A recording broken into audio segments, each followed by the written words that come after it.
I'm Don, this is Connie, and we're the Sherwoods who came here to Grand Lake in 1972. Now, I'm not, I think you better start. She knows everything. I only know Okay, some Connie, things. why don't you talk about how you happened to learn about the cottage? Okay. Don had grown up for some years in Nebraska, living on a lake in the summertime, so we really wanted to find a place like that in Colorado. And there are not very many natural level lakes here, so we honed in on Grand Lake, or constant level Grand Lake lakes. And one day Don saw a little ad in the Denver Post advertising a cottage for sale on Grand Lake. So we called Mrs. Stuck, Betty Stuck. Dr. Stuck and Betty were the prior owners, and we came to see the cabin. And you tell the story walking down the path. Of course, it's quite a number of steps from the road down to the cabin, so we came down the steps, and we got below most of the tree branches, and we could see the roof of the cabin, we could see the lake, and Connie was leading, and she turned around and said to me, "Don, this is it." So without having seen the inside of the cabin, I knew we were going to buy it before we ever reached the door.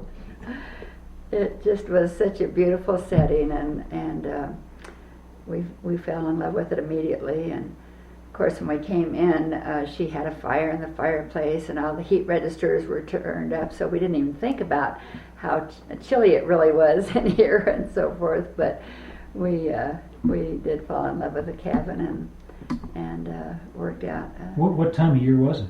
It was June, so it was nice and pretty, and it just has been a great spot for us. We enjoyed so many years here, even though it just had that original cabin just had 3 bedrooms and 1 bathroom. So we had a boys' room, a girls' room, and a parents' room, which worked out perfectly for us, and just our living area for the kids to play. No big playroom, but they spent most of their time outdoors anyway, and were not inside a lot. They woke up in the morning and went down to the dock and either started fishing or doing some kind of a project. So they kept very busy. Of course, that was the day of no TV here, fortunately. No, nothing plugged into their ears and doing things with their fingers. So they just enjoyed the outdoors, and that was a great way, I think, for them to grow up. And the kids and I stayed pretty much from Memorial Day to Labor Day. Then school started after Labor Day. Don came up for some vacation time, and then most weekends into a long weekend, arriving maybe Thursday evening, going back on Monday. So we just had a lot of good time here together. We're sitting in what was the original cabin, and the only difference between this area now and when we bought it is that the middle bedroom is now a library sort of affair, opened in order to allow for a staircase down to the lower level. But when we bought the place, there was no boathouse, and the lower level consisted of about 24 pillars, which the cabin sat on, and there was a boat that came with the cabin that we pulled up underneath the cabin when we left. No boathouse, just a little boat, and we made do with that little boat for quite a while. That boat served us well. It had a little stronger motor than it does right now, but Lance learned to water ski behind that boat. We would, as you do with new skiers, stay out in the boat for quite a while, teaching them, and Anne was only 20 months old, so she would we'd put life jackets on the bottom of the boat, and she would just take her nap there, and we were all working at getting Lance up water skiing, but we took that little boat over to clear over to the islands on Shadow Mountain and had day trips over there and picnics and playing in the water over there, and we didn't think anything about, going that far in a little putsy boat. Worked fine, except one time there was a huge rainstorm that developed quickly, as storms can do here, and that was when Lance was a little older, and he was driving putsy, and I was up trying to stuff the little kids under the little tiny hull so they wouldn't get quite so soaked, but we made it all the way back then as well. So we had a good time with the simple things in life.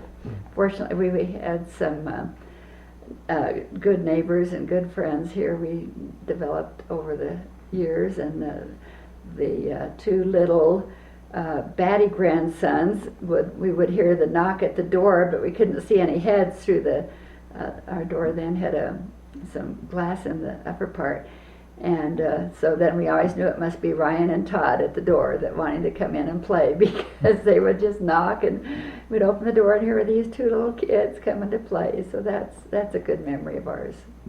One of the things I always remember watching was your fireplace and how it moved.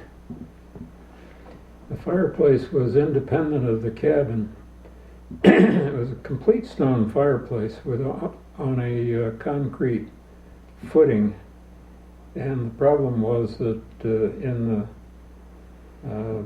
over the winter it would separate from the cabin and move to the west. And when the first spring we opened up, we discovered there was a space in the floor between the hearth and the floor of the cabin that was about an inch wide and getting wider. So I stuffed a board in it, and later that day we talked with Mrs. Stuck about it. Well, actually we didn't call her about that. She called about something else, and she made the comment. She said, "Well, has the chimney come back yet?" And I said, "What?" And she said, "Well, it goes out every winter and comes back every spring." I said, "Connie, we better get that board out of there." And we had to chisel it out right then. It was trying to do its thing and come back, but we had looked and we could see down to the ground below, and so we thought we had to put something in there to help us stay warm and not be so exposed to the cold air. The best thing about Mrs. Stuck was that I told her that we would pay her asking price, but I wanted her to have her lawyer talk with me about a method of payment that I thought she would find in her interest. 8 years of payments with nice interest rate, and the next day her lawyer called and said, "It seems you bought a cabin." So that was when we knew we were going to close on the place. Well, it truly has been one of the biggest part of our lives, and of course the best thing about Grand Lake, more than the beauty of it and all of that, is the people here are just phenomenal, and they are lifetime friends, and knowing the generations is from the grandchildren to the grandparents or great-grandparents is just so remarkable, and the unity and the care and the love for one another all the way around the lake has just been a phenomenal thing. Dr. John Batty, has been a big influence in our lives. He, of course, was very welcoming, and we have many wonderful thoughts of him over the years, of everything from bringing apple pie to jellies and jams and teaching Lance how to sail, and that was an interesting story in itself, the start of that. Heard a knock on the door and went to the lakefront door and opened the door, and it was Dr. Batty, and he said, "Where's Lance?"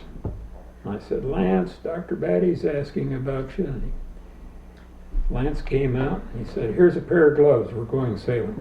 That was Lance's introduction to sailing. And he loved everything about it. And being with John was a great experience because he was pretty serious out on the sailboat, I think, and taught Lance a lot. And we did get Lance a little butterfly, and I think before he started sailing with Dr. Batty, actually, we got him this little small sailboat and the Boy Scout sailing manual on how to learn to sail. And Don Copyright 1947. Don said, take this book out with you and don't come back till you know how to sail. So he did that, and he kind of figured out the winds and some of the basic principles of sailing from then. But John Batty was a big influence in all of our lives, and we ended up eventually buying that M20 sailboat. His M20 sailboat. Dr. Batty's, yeah, M20. And Lance enjoyed sailing and for years in that. Who had their birthday up here during the summers? That was Lori, had an August 15th birthday, and one day we were about to celebrate and have her little birthday party, and Don's parents, Lori's grandparents, were here, and so there were 8 of us here and having quite a nice time, and all of a sudden we noticed a boat parking at our dock, and Don went down to talk with them and tell them the story. Well, there were, maybe eight people, and they were all Japanese. And they were already docking their boat when I came down. I said, "Can I help you?" And they said, "Yes, we'd like some tea." And I thought about that for a minute and said, "Well, come on in." And they came in and they sat down in this area here, and Connie busied herself making some tea, and finally one of them said, "This not tea house?" And we said, "No, this is our summer home." And they immediately became terribly embarrassed and wanted to leave, and said, "No, don't leave, stay." And we had a delightful time with them, and sent them off with their tea and perhaps a different view of traveling around Colorado. But we heard from them later, and you can close it up, I think. Well, they realized it was Lori's or somebody's birthday because, of course, a birthday for a youngster, you have balloons and cake and presents all around and so forth. So, like Don said, they were embarrassed to have invited themselves in. They thought it was a tea house because they said in Japan, if you were on a lake and you had your flags flying, that meant you were a tea house. And it was because of the flags that they thought this was a place to stop and have tea. So, when they came in and Don said, they'd like some tea, and we said, well, of course, we have some tea. And then they got birthday cake and everything else, but they were very kind and gracious as those people are. And when they returned, because it had been Lori's birthday the day they came, they sent her numerous Japanese coins and some stamps and some little mementos for interrupting her birthday party. But in fact, it was our gift for them to be there, because Lori will always remember that on one of her birthdays here. There is an interesting sequel to that. Years later, a fellow that I only knew vaguely in my business handed me one of my cards, which had become long tattered and so forth. And he said, "I was given this in Japan and told to look you up and tell you thanks for taking care of us when we stopped for tea." And that was not the only time that I had that sort of thing happen, but in one way or another, but it emphasizes the fact that I think it's characteristic of the Japanese that they don't forget, and they always are gracious in reply. What flag do you happen to usually have out front? Well, it changes. I always fly the American flag on the right, the way I'm supposed to, and then the boathouse flag changes. In the first part of the year, it'll be a Colorado flag, and then around the time sailing starts, I substitute a British naval ensign, and then after the sailing season's over, I put up the British Union Jack. And of course, if you do that, it does look like a hotel in a foreign country where they fly the flags of those who happen to be staying there at that time. But everybody asks me, well, why do you do that? And I say, because I think the flags are pretty, and that's the only reason I do that. The problem over time became that we had not enough room for a growing family, and no real way in the small size of the lot and its irregular shape. It's a triangle piece of property with the base on the lakefront, has quite a bit of footage on the lakefront, but practically nothing behind the cabin. So if we wanted to enlarge the cabin, we had only one choice, and that was to build upward rather than outward. So we undertook a project that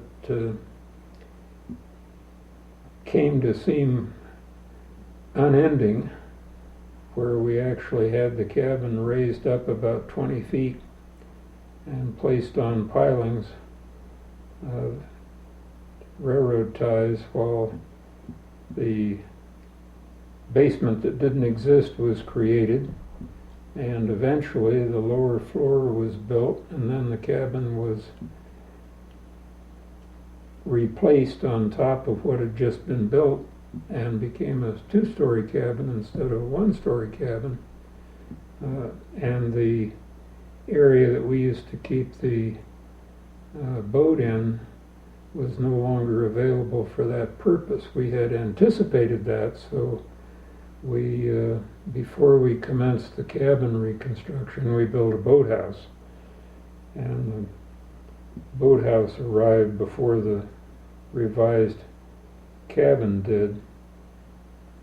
But it was a 2-year project on the cabin, and we got pretty well acquainted around the lake during that period. We stayed in various cabins as things were offered to us to, well, you can stay at our place this week, and we even got ideas about what to do with the cabin from other places that we got to see in the course of that. But it was an undertaking that once in a lifetime you can do something like that, but don't ever try to repeat it. It will drive you nuts. But it has been well worth the 2 years that we were out of the cabin to have what we have now, because now each family has their own bedroom, and we have a big bunk room for the 6 grandchildren with 3 bunk beds with 5 navy and khaki comforters and 1 pink comforter for our 1 little girl and the 5 boys. But the grandkids have a wonderful time all together when we can get them all together now as they're growing up, and Garrett's off in football and so forth. Other commitments arise, but it's been a fun thing that all of us can be here together and still have enough room for everybody.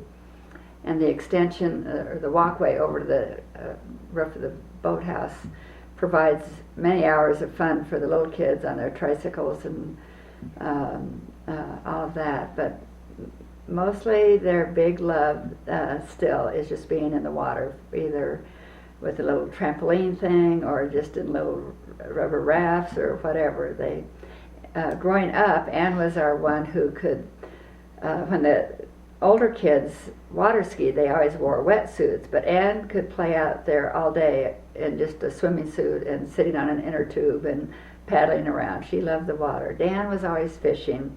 Almost every picture we have of him when he was up to say, well, I don't know what age, he would have a fishing pole in his hand. Lance was always building something, and when he got old enough and that was before we were afraid of wild animals up on the Shadow Mountain, we would let him go up and he'd spend a day up there building tree houses, and he was forever building something. And Lori was the animal person. She had to have a heart trap, and she would hope to trap chipmunks, which she almost always did. But before she would release them, she would paint their toenails through the holes in the trap, so she could tell whether it was the same one that she was catching. So they were probably the only chipmunks around the lake with painted toenails, but it helped Lori keep track of who she had caught. Oh, and another thing Lori did once was somebody probably Dan, caught a fairly good-sized trout, but he wasn't, in taking the hook out, he wasn't harmed at all. But Lori just begged and begged, could I just fill we have lake water, so it'd be the same water, could I just fill the bathtub and let him swim around for an hour in the bathtub? So of course, I have not much resistance with children. We let her keep the trout in the bathtub for a little while so we could see him swim around, and then released him unharmed. But he must have thought, how did my world get so small all of a sudden? So they each had their little niche of things they really, if you just left them on their own, what they would come up with doing, which was good with 4 kids, that they could do their independent things. But now the grandkids all just love the water as well, and we have the dirt place on one side of the dock, and they have their little digger, and we say that by the end of July, or end of Regatta Week, they're going to have a hole to China, because they just dig it deeper and deeper and deeper, and then it all fills in again. So it's just an absolutely wonderful place to raise kids. One thing we did, and Lori's birthday always reminded us it was time to do that, because in mid-August, the raspberries just start flourishing and are ready, and so you have to get them picked before the bears pick them. But we found, well, we didn't find it, I think Dr. Batty told us about the fact that we should go on the south side of Granby Reservoir, over the dam, and all along the road there were large raspberry patches. They were dusty because it was a dirt road, but we would all of us go over there scrambling around with our jars or whatever we took to pick raspberries, and we would usually have enough, and actually by the time we got them home they were all kind of smushed anyway, so we would make jam, raspberry jam, and have that in the wintertime, and to remind us of our wonderful time at Grand Lake.